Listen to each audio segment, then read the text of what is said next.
అందరికీ నమస్తే అండి. పౌర విమానయాన శాఖ నిజానికి నేరుగా పబ్లిక్ రిలేషన్స్తో సంబంధం లేదు. ఇంకేదో శాఖ గ్రామీణాభివృద్ధో లేదా పట్టణాభివృద్ధో ఇటువంటి శాఖలైతే, లేదా ఫైనాన్స్ డిపార్ట్మెంటు, హోమ్ మినిస్టరు అటువంటి పెద్ద పెద్ద శాఖలైతే నేరుగా ప్రజలతో సంబంధాలు ఉంటాయి. కానీ పౌర విమానయాన శాఖ అంత ప్రాధాన్యత కాదు అని అందరూ అనుకుంటారు. కానీ దానికి సంబంధించిన సవాళ్ళు ఎదురైనప్పుడు మాత్రం దాని ప్రాధాన్యత ఏంటి అనేది తెలుస్తుంది. సో ఇక్కడ ప్రభుత్వ శాఖల్లో ఏదీ ప్రాధాన్యత లేదు అనుకోవడానికి లేదు. ఎవరి టైం వచ్చినప్పుడు వాళ్ళు ప్రాధాన్యమే. ఇక్కడ రామ్మోహన్ నాయుడు గారు 38 ఏళ్ల వయసు, ఆయన పౌర విమానయాన శాఖ మంత్రిగా ఉన్నారు. ఆయనకు ఆ మంత్రి పదవి ఇచ్చినప్పుడు పెద్దగా ప్రాధాన్యత లేని శాఖనే అనుకున్నారు.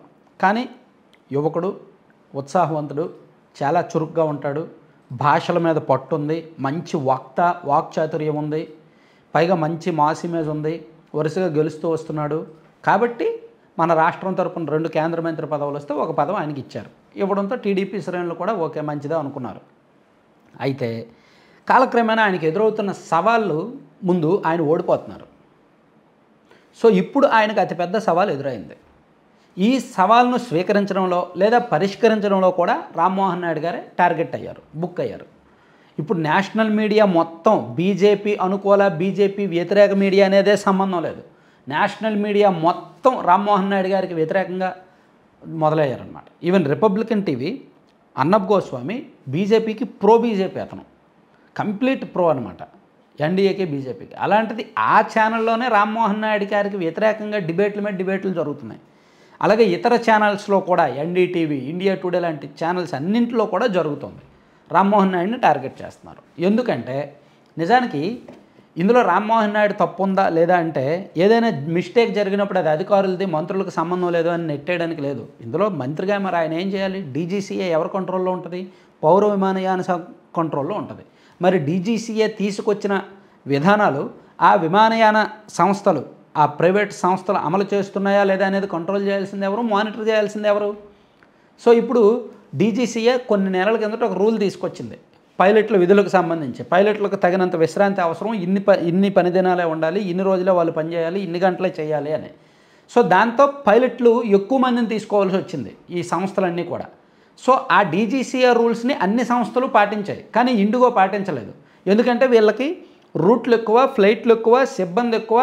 డీజీసీఏ రూల్స్ ప్రకారం వీళ్ళు అదనంగా మరో 300 మంది పైలట్స్ని తీసుకోవాలి. అలా తీసుకుంటే మంత్లీ ఖర్చు ఎక్కువ. సో వీళ్ళు ఏమనుకున్నారంటే ఉన్న వాళ్ళతోనే నడిపించేద్దాంలే అనుకున్నారు. సో దాన్ని మానిటర్ చేసి ఈ ఇండిగో సంస్థ అమలు చేస్తుందా లేదా, లేకపోతే వాళ్ళని ఏం చేయాలి, ఎక్కడ కంట్రోల్ చేయాలి అనే దానిలో ఫెయిల్ అయ్యారు. దాంతో ఇప్పుడు అది పెరిగిపోయి బరస్ట్ అయిపోయింది.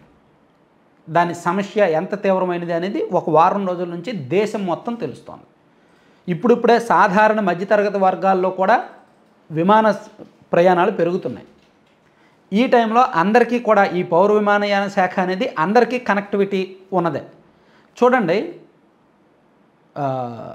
ఒడిశాలోని బాలాసూర్లోనో లేకపోతే ఆ తర్వాత కటక్ దగ్గర రైలు ప్రమాదం జరిగినప్పుడు ఎవ్వరూ, ఏ నేషనల్ మీడియా కూడా ఇంత పెద్దగా డిబేట్ చేయలే ఆ మంత్రిని తొలగించాలి అని. కానీ పౌర విమానయాన శాఖకు సంబంధించి ఇండిగో ఇవి జరుగుతున్నప్పుడు మంత్రి రిజైన్ చేయాలని డిమాండ్లు వస్తున్నాయి. దానికి కారణం ఏంటంటే, ఒకటి ఆ శాఖకు సంబంధించి ట్రాన్స్పరెన్సీ లేకపోవడం, వాళ్ళు ఏం చేస్తారు, ఎలా చేస్తారనేది తెలియకపోవడం, పబ్లిక్ రిలేషన్స్ సరిగ్గా లేకపోవడం. రైల్వే అంటే అది ఎంత కష్టమో, దాని రూట్లు ఏంటి, దాని సిగ్నల్ ఏంటి, అది ఏ విధంగా జరిగిందనేది అందరికీ తెలుసు. ప్రమాదాలు జరిగినప్పుడు పట్టాలు తప్పిందనో అదనేది అని అనుకుంటారు. ఒక రీజను, ట్రాన్స్పరెన్సీ, అకౌంటబిలిటీ, ఏదో ఒక రీజన్ తెలుస్తుంది, క్లారిటీ ఉంటుంది. కానీ ఈ విమానానికి సంబంధించి ఈవెన్ జూన్ నెలలో ఒక ప్రమాదం జరిగింది అహ్మదాబాద్లో కదా. విమానంలో ఉన్న వాళ్ళు అందరూ చనిపోయారు, ఒక్కరు తప్ప. ఆ తర్వాత విమాన ప్రమాదాలు జరగకుండా, సాధారణంగా విమాన ప్రమాదాలు జరగకుండా ఉండాలంటే ఇంకేం చేయాలి? కఠినమైన రూల్స్ ఉండాలి. ఆ విమానాలను ముందుగానే చెక్ చేయాలి. అసలు సెక్యూరిటీ పరంగా, ఇంధనం పరంగా, అసలు పైలట్లు వాళ్ళ విధి విధానాలు ఏంటి, వాళ్ళ స్టాఫ్ ఏంటి, ఇదంతా కూడా మొత్తం చెక్ చేసుకోవాలి. ఆ విమానంలో ఏమైనా కంప్లైంట్లు ఉన్నాయా, సాంకేతికపరమైన లోపాలు ఉన్నాయా, ఇంజిన్ ఏమైనా లీక్ అవుతుందా, వర్కింగ్ అంటే ఇదంతా చూడాలి. డీజీసీఏ వాళ్ళు ఎప్పటికప్పుడు చూసుకోవాలి. సో ఆ ప్రమాదం జరిగిన తర్వాత ఒక నెల రోజుల పాటు అన్నీ చెక్ చేశారు. ఎయిర్ ఇండియా, బోయింగ్ విమానాలు కొన్ని ఆపేశారు, ఇతర సర్వీసులను కూడా చాలా వరకు ఆపేశారు, చెక్ చేశారు. ఇప్పుడు ఆ నెల రోజులు హడావుడి ఉంది, ఆ తర్వాత పెద్దగా లేదు. మళ్ళీ ఇప్పుడు వారం రోజుల నుంచి ఇండిగో సర్వీసులకు సంబంధించి వచ్చింది. ఇది సమస్య తీవ్రమైంది, ఇదేమీ ప్రమాదం కాదు. ఎంత తీవ్రమైందంటే దేశవ్యాప్తంగా ప్రతి ఎయిర్పోర్ట్లో కూడా వేలాది మంది జనం ఉండిపోతున్నారు. రోజుల తరబడి అక్కడే ఉండాల్సి వస్తుంది.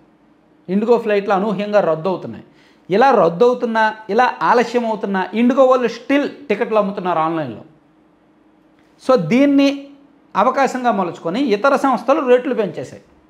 10,000, 12,000, 15,000 ఉండాల్సింది 40,000, 50,000, 80,000 రేట్లు చేశాయి.